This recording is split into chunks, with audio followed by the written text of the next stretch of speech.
हत्या हो रहा है। देखिए, आप लोग देखते होंगे एक दिन में हाथियों द्वारा 7 लोग का हत्या किया गया है। हत्या किया गया हाथियों द्वारा, और सरकार में सोया हुआ है। अभी तक हाथियों का खोज खबर नहीं है। सोचिए कि इतना बड़ा हाथी है, ये लोग अगर क्रिमिनल गुंडा को कैसे खोजेगा।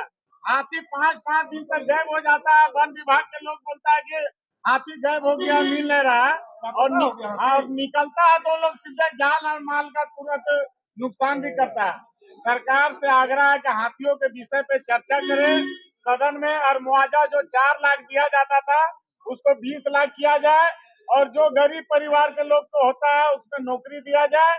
और सरकार हाथियों पे जो खनन गलत ढंग से आप लोग देखते होंगे, कोयला चोरी, लोहा चोरी और रात में ब्लास्टिंग जो खनन क्षेत्र में होता है, उसका कारण हाथी इधर उधर भटक रहा है, और जंगल में ना रहकर वो लोग सीधे गांव और टोन और नगर में घुसने का काम कर रहा है। तो सरकार संज्ञान में ले, जल जंगल जमीन के सरकार बात करके सरकार बना है, और जल जंगल जमीन उजाड़ने का काम कर रहा है हेमंत सोरेन। तिवारी जी, लेकिन एक बात है कि जब सरकार चर्चा कराने को तैयार है तो बाहर धरना देने की क्या जरूरत है। वो तो बोली कि हम चर्चा कराएंगे, हाथी पे आधा घंटा देंगे। बोले थे, लेकिन अभी जब तक चर्चा नहीं होगा तब तक तो हम सरकार को दबाव बनाएंगे। और लोगों का जान माल का खतरा है। अभी हम पूरा क्षेत्र से आ रहे हैं, वो सरकार मुख्यमंत्री जी खुद कल बोले थे कि पूरा घर का मुआवजा मिलेगा, लेकिन 20,000 रुपया मात्र मुआवजा दे रहा।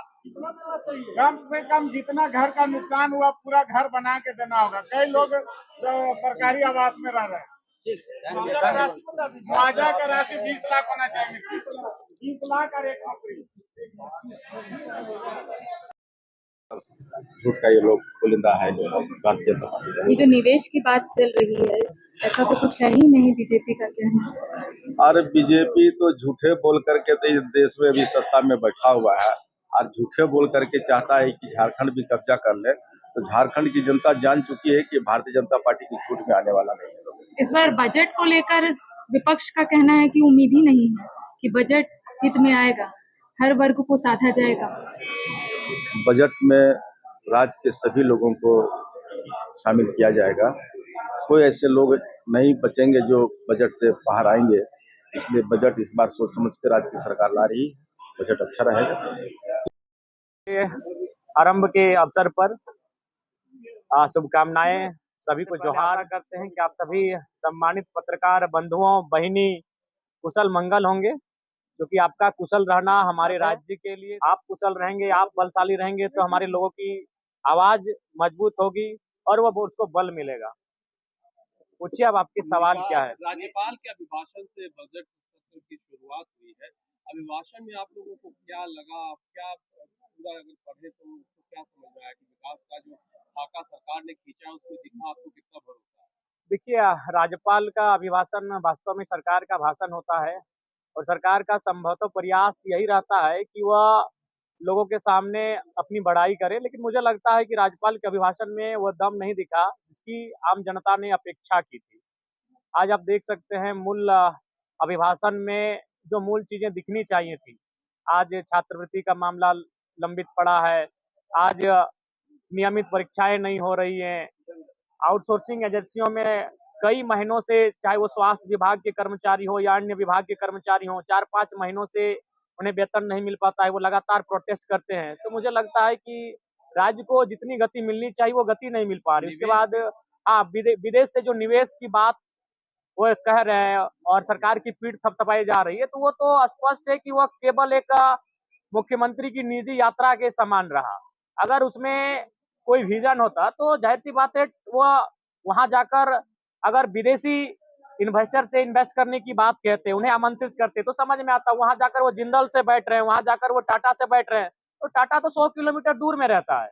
तो अगर हम विदेश जाकर, वहां भी जाकर अगर टाटा से बैठे, जिंदल से बैठे, वहां जाकर रुंगटा से बैठे, तो फिर विदेश जाने का कोई औचित्य नहीं था। वहां जाकर हमें जिस प्रकार तमिलनाडु के मुख्यमंत्री विदेश गए, वह रॉयल रॉयस से बात करके आए, वह जुकरबर्ग से बात करके आए, वो विदेशी इन्वेस्टर से बात करके आ रहे हैं। उनको अपने राज्य में आमंत्रित कर रहे हैं। लेकिन हमारे मुख्यमंत्री विदेश जाकर राज्य में ऑलरेडी जिनका इन्वेस्ट है, जो राज्य में जिनका हेडक्वार्टर्स है, उनसे जाके बात कर रहे हैं। तो ये थोड़ा सा विजन साफ दिखता है कि वो कितनी गति के साथ राज्य को आगे बढ़ाकर ले जाना चाहते हैं।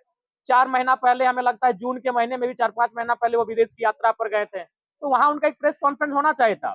जब इस देश के प्रधानमंत्री मनमोहन सिंह विदेशी यात्रा पर जाते थे, वो एयरपोर्ट पर आते थे और प्रेस कॉन्फ्रेंस करते थे। तो जब ये विदेशी यात्रा से आए माननीय मुख्यमंत्री, क्या इन्होंने प्रेस कॉन्फ्रेंस किया? क्या इन्होंने बताया कि विदेश की यात्रा का इनका क्या उद्देश्य था? तो मुझे लगता है कि संतोषजनक नहीं है जो राज्यपाल का अभिभाषण रहा। जयराम जी, आपकी भी मीडिया में काफी फजीहत हो रही है कि बंगले नहीं, तो आप अभी गए थे, हमारे आप ही के बीच से एक भाई गए थे, पत्रकार, जो वक्तव्य दिया था। हाँ, नहीं ठीक है, नहीं, फिर उसको हमने तुरंत, लेकिन जो विधायकों को सामान मिलता है वो भी ले रहे हैं। नहीं, उसको तो हमने चिट्ठी लिखकर दे दिया है और सामान हमने वितरण कर दिया था।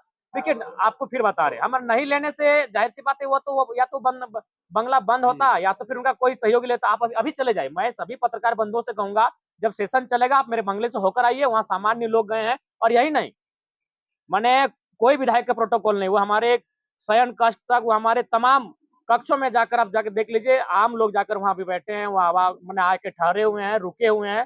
तो कम से कम एक बंगला ऐसा हुआ जो आम जनता, जिनके और विधायक के रांची आवास में कई दूरी होती थी, उसको मैंने पार्ट ट्रैक काम किया। उसमें लोग रहेंगे, हम तो 15 दिन में एक बार आएंगे, बस मेरे नाम से है विधिवत, वो खाली एक प्रोटोकॉल मेरे नाम से, बाकी वहाँ आम जनता रह रही है। आज से आप जाके, अभी से आप जाके देख सकते हैं, आप चेक कर सकते हैं। नहीं, डुमरी नहीं, झारखंड, डुमरी नहीं। मेरा ये सवाल है, नहीं, आईफोन मैं आपके सामने रख दे रहा हूँ। ये हमारे, देखिए, हम लोग कोई भी मोबाइल जो होता है वो हम लोग का तय नहीं होता है, आप ही हमको दे देंगे, इसको चलाइए। 6 साल से मुख्यमंत्री लड़ते दिख रहे थे केंद्र से, कल वो थोड़ा माइल्ड दिखे। जयराम महतो क्या?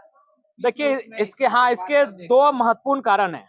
पहला कारण है कि माननीय मुख्यमंत्री महोदय वो किसी भी हाल में चाहते हैं कि हमारे आदरणीय बाबा दिशम गुरु को भारत रत्न मिले, वो किसी भी हाल में चाहते हैं, और बिना केंद्र के कंप्रोमाइज के ये संभव नहीं है। पहला, वो अपने पिताजी के सम्मान के लिए ये संभावना है। दूसरा है कि एक आर्थिक, किसी भी राज्य की गति बिना अर्थ से संभव नहीं है। तो कहीं ना कहीं जो हमारा और केंद्र का जो समन्वय नहीं हो पा रहा है, और केंद्र का जो परस्पर सहयोग नहीं मिल पा रहा है, कहीं ना कहीं ये चीजें भी माननीय मुख्यमंत्री को केंद्र की ओर आकर्षित कर रही है, सच्चाई है। और अंदर खाने तो चर्चाएं आप ही लोग लेकर आते हैं, लेकिन अभी तक उसमें सत्यता और प्रमाणित नहीं हो पाई है, लेकिन झुकाव दिखा है, ये सच्चाई है। संभावना है कि सरकार बना सकती है।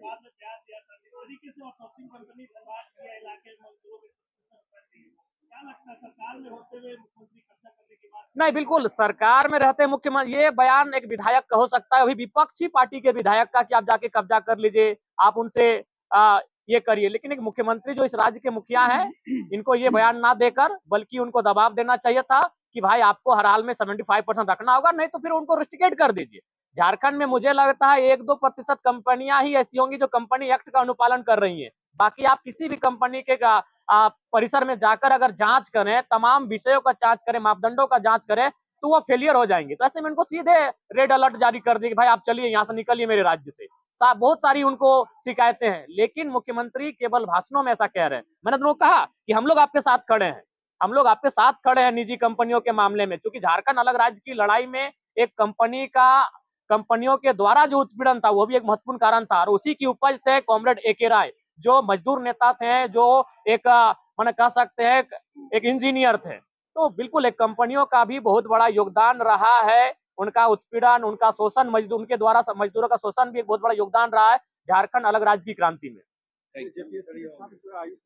जी, मैं आज मेरा शून्यकाल का वो सवाल है, और मेरा 17वें नंबर पर सवाल है। अगर हमसे पहले भी कोई विधायक सवाल कर दिए तो फिर भी मैं सवाल पूछूंगा, क्योंकि सवाल अब ऑनलाइन जाता है, सवाल को हम चेंज भी नहीं कर सकते हैं। JPSC में बिल्कुल ये उचित नहीं है। इसलिए उचित नहीं है कि JPSC का मतलब होता है 1 साल में 1 एग्जाम। आज हम 2026 में है, उसके हिसाब से कम झारखंड में 26 JPSC के एग्जाम होना चाहिए, लेकिन ये 9वां है। हालांकि इसे गिनती में 14वां बताया जा रहा है, क्योंकि 7वां से 10वां और 11वां से 13वां एक साथ लिया गया था। लेकिन अगर कैलेंडर ईयर की बात करें तो ये मात्र 9वां एग्जाम है। तो इसलिए मेरे हिसाब से अगर इससे पहले का जो JPSC एग्जाम था, उसका जो अधिकतम एज का जो कट ऑफ था वह 2017 था। तो चूंकि आप उसके बाद ये एग्जाम ले रहे हैं तो 2018 होना चाहिए। और मैं सरकार से भी सदन के माध्यम से मांग करूंगा कि JPSC की जो 2026 की परीक्षा ली जाएगी विज्ञापन संख्या 1/2026 के माध्यम से उसमें अधिकतम आयु का जो कट ऑफ हो वह 1 अगस्त 2018 हो। थैंक यू, धन्यवाद। और बजट सत्र में हम लोग चाह रहे हैं कि जनता के सवाल लाए। अभी आप लोगों को हमने कहा था पिछले बार भी कि जिस प्रकार से ये सरकार आम गरीब गुरबा के पक्ष में कार्य नहीं कर रही है, किसानों का हित तो देखिए, इतनी अच्छी बारिश हुई, फसल अच्छी हुई, आज धान की अच्छी पैदावार हुई, अगर सरकार अच्छे दाम में खरीदी रहती तो वो आर्थिक रूप से मजबूत होते। ये सरकार एक तो लेट से धान क्रय शुरू की, उसके बाद में भी आज बड़े बड़े अक्षरों में अखबार में आए हैं, आप लोगों ने ही दिखाने का काम किया है कि धान खरीद को बंद कर दिया गया। सिर्फ धान खरीद को बंद नहीं किया गया, जो दिए भी हैं उनका भी पैसा इन्होंने नहीं चुकता किया, जबकि हम लोगों ने पहले ही कहा था 95% किसान औने पौने दाम में बिचौलिए के हाथ में धान को बेच चुके हैं, लेकिन कम से कम जितने परसेंट भी बचे हैं उसको तो खरीदिए, उनको तो पैसा दीजिए। कल हो करके हमारे पास पैसा रहेगा लेकिन खाने के लिए अनाज नहीं होगा। आज ये सरकार जिस तरह से कार्य कर रही है, लोगों को आज बेचना पड़ रहा औने पौने दाम में, क्यों किसान मेहनत करेंगे? तो आज ये सरकार कहीं न कहीं जो झारखंड की भयावह स्थिति हो रही है उसे और आगे बढ़ाने के लिए तैयार हो रही है। बजट सत्र में हम झारखंड के जो ज्वलंत मुद्दे हैं उसे जोरदार तरीके से रखने का कार्य करेंगे और हम चाहेंगे कि झारखंड के युवाओं का, झारखंड के माताओं बहनों का, झारखंड के बच्चों का, झारखंड के अभिभावकों का भविष्य सुधरे, उनका मान। सीएम जो बड़ा भाई बता रहे हैं मैडम, उस पे आप कुछ नहीं बोलेंगे?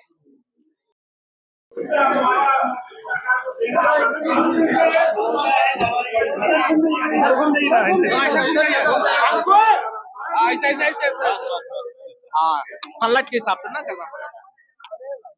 ये ललन जी कहाँ है?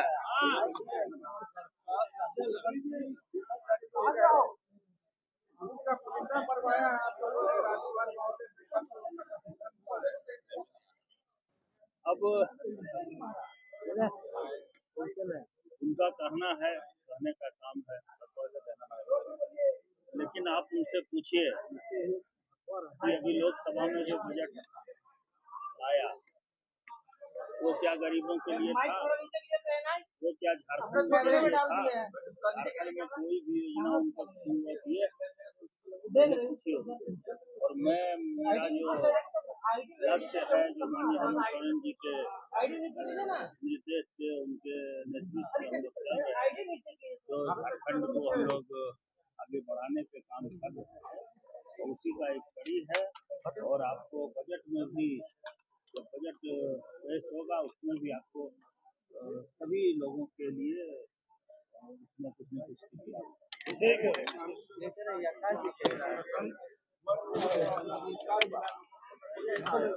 छोड़ जाएगा कौन से? आप पिछले दिनों देखे होंगे कि 10,000 विद्यार्थियों को, 10,000 शिक्षकों को एक साथ हम लोग ट्रेनिंग दिए और आगे भी दे रहे हैं और आगे भी दे रहे हैं। मुख्यमंत्री केंद्र के प्रति बड़ा भाई की भूमिका में है मोदी सरकार। जो हकीकत है वो बोल रहे हैं। केंद्र पार्टी सही बोल रहे थे क्या? जेएमएम बीजेपी पार्टी क्या बोल रहे थे उनसे पूछिए, ठीक है, उसका लोग जवाब देंगे और जवाब दे भी चुके हैं कि क्या गलत है क्या सही है।